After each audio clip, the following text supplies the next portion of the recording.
歡迎嚟 Banquet of Fairy，我係 Nia。今日呢，就係故事列車嘅環節，我哋會繼續講關於綠野仙蹤嘅故事。咁喺上一次，我哋講到桃羅斯佢碰見咗萌奇人同埋北方好女巫，知道咗如果自己想翻去坎薩斯嘅話，就要去翡翠城揾奧茲幫手，所以佢即將踏上佢嘅旅途啦。咁我哋就準備開始啦。咁樣呢，其他人一離開，桃羅斯個肚就開始叫啦，所以呢，佢打開咗個櫥櫃，切咗啲麵包俾自己，再搽上牛油，然之後呢又剝咗一啲俾托托，然之後就拎住櫥架上面嗰個桶去到溪邊去煲一啲清澈嘅水。托托呢衝咗入樹林入邊，對住樹枝上面嘅雀喺度卜卜咁樣叫。當桃羅斯過去捉佢嘅時候，意外咁發現樹枝上有好多果實。咁啲果子呢都美味可口，佢就摘咗一啲，令到個早餐呢變得更加豐盛。跟住佢翻返去屋入邊，為自己同埋托托都倒咗杯好清涼嘅水嚟飲，因為跟住落嚟佢就要準備前往翡翠城噶啦。桃羅斯呢淨係得一條裙可以替換，不過呢咁啱嗰條裙已經清洗乾淨，就掛咗喺佢床邊嘅掛鈎上面。嗰個係一件藍白色嘅格仔裙，洗過好多次。上面嘅藍格仔都已經褪色啦，不過呢，仍然係一件好可愛嘅連身裙。咁小桃羅斯呢，好仔細咁梳洗一番之後呢，就換上咗呢件乾淨嘅裙，都綁好佢粉紅色嘅遮陽帽。佢揾咗個籃仔裝住櫥櫃入邊嘅麵包，仲喺麵包上面冚咗一塊白布。然後呢，佢望望自己對腳，先發現原來腳上面嘅鞋已經又舊又爛啦。路途咁遙遠，呢對鞋一定撐唔到落去嘅喎，托托。佢話啦，托托都用嗰對黑色嘅眼仔望住佢，條尾搖啊搖咁樣，好似想同佢講，我都覺啊，我都覺啊咁樣。跟住呢，桃羅斯見到餐桌上面嗰個原本屬於東方壞女巫嘅尖頭銀鞋，唔知啱唔啱 size 呢？佢同托托講啦，嗰對鞋呢，聽講係磨唔爛噶。話唔定咁啱可以派上用場，另外可以着住行完晒成個旅程。佢除咗腳上面嗰個破舊嘅皮鞋，試下着嗰對銀鞋。嗰對銀鞋好似為佢訂製嘅一樣，唔會太大，唔會太細，啱啱好。佢拎起咗個籃，行啦，托托。佢話啦，我哋去翡翠城，請偉大嘅奧茲指點我哋返坎薩斯嘅方法啦。於是佢閂埋咗門，上咗鎖。再好謹慎咁樣呢，將個鎖匙放入去佢個連身裙嘅袋入邊，就同身後噼啪咁樣行緊嘅托托呢，展開咗佢嘅旅途啦。眼前有好幾條去路，但係桃羅斯好快就見到嗰條黃磚路啦。佢就邁向腳步向翡翠城方向前進。佢腳上嘅銀鞋都敲擊住堅硬嘅黃磚路面，開出悅耳嘅聲響。大家可能會覺得呢個細路女首先呢，突然間俾龍捲風掃離自己嘅家園啦，又落人生路不熟嘅異鄉，佢心情一定好差咁啦。但係呢，喺呢一路上陽光燦爛，鳥兒輕唱，其實桃羅斯不知幾開心。佢越係前進，就越覺得呢度處處都係令人驚嘆嘅美景。黃磚路嘅兩邊呢，圍住排列整齊，漆住優雅嘅藍色嘅籬笆。籬笆出邊嘅田地呢，就種滿咗穀物同埋蔬菜，收穫好豐富。可見呢，萌奇人個個都係務農有方，係一群好優秀嘅農夫。佢偶然路過民宅嘅時候，啲人會特登行過去屋外面睇佢，仲對住佢嘅背影深深鞠躬，因為所有萌奇人都知道係佢消滅咗壞女巫，解救咗佢哋。萌奇人嘅屋呢，起得好特別㗎，全部都係圓形嘅屋。上面呢，仲罩住一個圓圓嘅大屋頂，佢啲屋都係藍色噶，因為係呢個冬之國，藍色就係萌奇人最中意嘅顏色。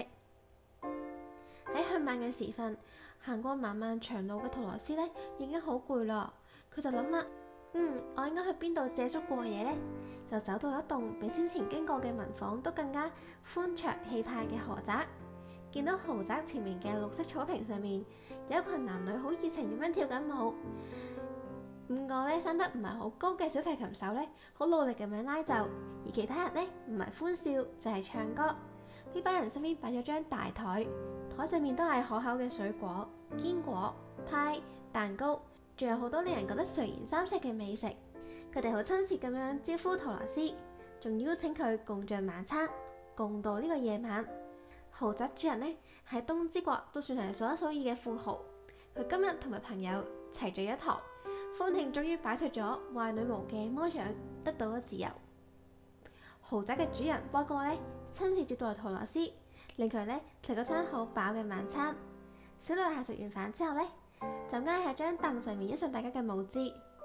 波哥見到托羅斯腳上嘅銀鞋，就同佢講啦：你一定係一個好犀利嘅魔法師啦。小女孩就問啦：點解咁講啊？因為你着住銀鞋，仲殺咗壞女巫啊！而且你條裙上面有白色，只有女巫同魔法師會着白色噶咋。我呢件係藍白色嘅格仔裙嚟噶咋。托羅斯一邊講，一邊呢壓平條裙上面嘅呢個皺褶。你人真係好啊，願意着呢條裙。波哥就話啦：藍色係我哋萌奇人嘅代表色，而白色係女巫嘅顏色，所以你一定係一個親切又友善嘅好女巫，我哋睇得出㗎。而家呢，托羅斯都唔知點樣講先好啦。呢度嘅人好似都認定晒佢係女巫，但佢心入邊好清楚，自己不過係偶然被刮到呢個陌生嘅地方嘅平凡小女孩嚟㗎咋。跟住呢，佢睇舞睇到好攰之後呢，波哥就帶佢入屋，都幫佢呢安排咗一間睡房。房入邊有可愛嘅睡床，床單同埋被單呢都係藍布製成嘅。而俾呢片藍色包圍住嘅托羅斯呢，就瞓得好冧，一覺瞓到天光。而托托呢，就捲住佢嘅藍色氈仔瞓咗喺隔離。第二日朝早，佢食咗一餐好豐富嘅早餐，然後望到一個萌奇小朋友同托托玩，仲拉咗一拉托托嘅尾巴，開心到一陣叫一陣有笑。托羅斯都笑起上嚟。豪宅嘅大家都對托托充滿好奇，佢哋第一次見到咁樣嘅動物㗎咋。呢度離翡翠城有幾遠啊？小女孩就問啦。波哥念起小熊就話啦：呢個就真係問到我啦。佢好嚴肅咁講：我從來都冇去過嗰度，除非有事一定要揾奧茲商量。如果唔係嘅話，大家都會同佢保持一啲距離。翡翠城啊，總之就係好遠嘅地方啦，可能要行上幾日㗎。我哋呢一帶呢係物產豐饒，祥和宜人，但係你去翡翠城嘅話呢，就要穿過啲有原始危險嘅地方㗎啦。經波哥咁樣講呢，托羅斯都忍唔住覺得好擔憂。不過呢，佢都知道只有偉大嘅奧茲可以幫助佢翻返去堪薩斯，所以呢，佢要鼓起勇氣，唔可以退縮。佢同呢班新朋友告別，再次咁樣踏上黃磚路，行咗好幾里之後，佢打算休息一下，就爬上路邊嘅籬笆，坐咗喺度。呢一度籬笆出邊有片豐富嘅粟米田，附近仲有個稻草人高高咁掛咗喺枝竿上面。佢呢就睇住呢啲熟成嘅粟米，唔好呢俾雀仔亂啄。托羅斯呢用手托住下巴，若有所思咁望住個稻草人。稻草人嘅頭呢係一個細細嘅麻布袋，袋入邊呢裝滿咗稻草，袋出邊呢就畫咗眼睛、鼻哥、嘴巴，就成為咗佢塊面。稻草人頭上面戴住一頂好破舊嘅尖頂藍帽，好明顯呢就有一個萌奇人將自己頂帽擺咗喺嗰度。佢嘅頭以下呢就係套破舊同埋褪色嘅藍色西裝，西裝入邊呢都塞滿咗稻草。佢哋腳着住舊靴，靴頂端呢就係藍色嘅，同埋當地每個萌奇人嘅靴一樣，有支竿撐住佢嘅背脊。佢個身體呢就咁樣立咗喺個玉米田嘅上方。托羅斯好認真咁樣研究稻草人呢張畫有五官嘅怪面，就見到呢面上面有隻眼睛慢慢咁對佢眨咗一下。小女孩大吃一驚，佢以為自己眼花，因為呢喺堪薩斯冇一個稻草人識眨眼㗎。但小事時那時快，稻草人又向佢點點頭，態度仲好友善添喎。所以托羅斯就爬落籬笆行向稻草人，托托呢就兜住稻草人嘅竿轉圈圈，嗰度又跑又叫啦。你好啊！稻草人呢扯住相當粗啞嘅聲咁講：係你喺度講嘢啊！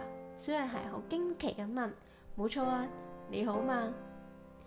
我好好，多謝你。托羅斯客客氣氣咁答啦：你好嘛？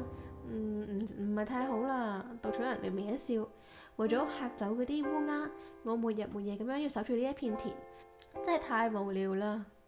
你唔可以落嚟㗎？托羅斯問啦。唔得啊，有條竿呢吊住我背脊，如果咧你可以好心咁樣幫我抽咗支竿呢，咁就真係感激不盡啦。圖羅斯伸手舉起支竿上面嘅稻草人，將佢放咗落嚟。由於稻草人嘅身體入邊全部都係稻草，所以一啲都唔重。太多謝你啦！終於翻返喺地面上面嘅稻草人咁講：啊，我重生啦！呢個塞滿稻草嘅人竟然會講嘢，仲會對佢鞠躬，行下佢身邊。圖羅斯呢，睇到覺得莫名其妙，又覺得大開眼界。稻草人舒展咗四肢，仲打咗個喊路。佢話啦：你係邊個啊？你要去邊啊？我叫圖羅斯。小女孩就話啦：我要去翡翠城，請偉大嘅奧茲幫助我翻返去堪薩斯。翡翠城喺邊度啊？佢問。奧茲又係邊個啊？咦，你唔知咩？佢好驚訝咁樣反問稻草人。唔知道，我真係唔知道，我咩都唔知道。你望下，我全身上下都塞滿咗稻草，邊度有路呢？佢好傷心咁話啦。啊，好可憐啊！圖羅斯咁答啦。如果我陪你去翡翠城，稻草人問啦，你覺得嗰個叫奧茲嘅會唔會俾一個路我啊？我唔知道啊。佢話啦，但係如果你願意就同我一齊去啊。就算奧茲最尾冇俾個路你都唔會有損失嘅。咁又係，稻草人就話啦，你知唔知道啊？我嘅手啊、腳啊、身體啊都塞滿咗稻草，但係我唔在乎，因為我絕對唔會受傷嘅。如果有人踩到我腳趾或者攞針吉我，咁都冇所謂，因為我唔會覺得痛。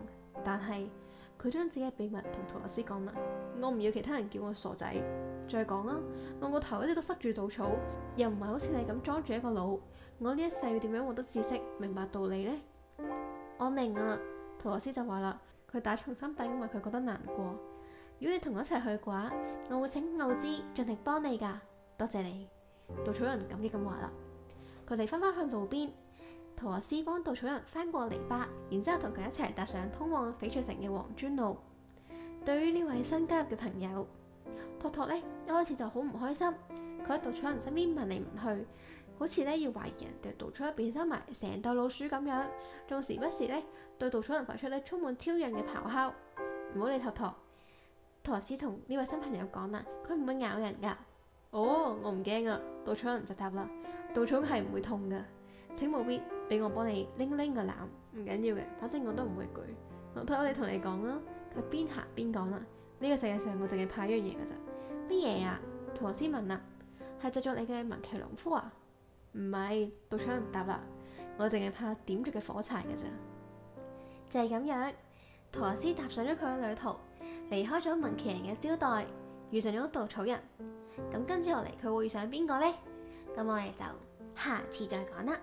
都係今日嚟聽故事，咁我哋就下次再見啦，拜拜。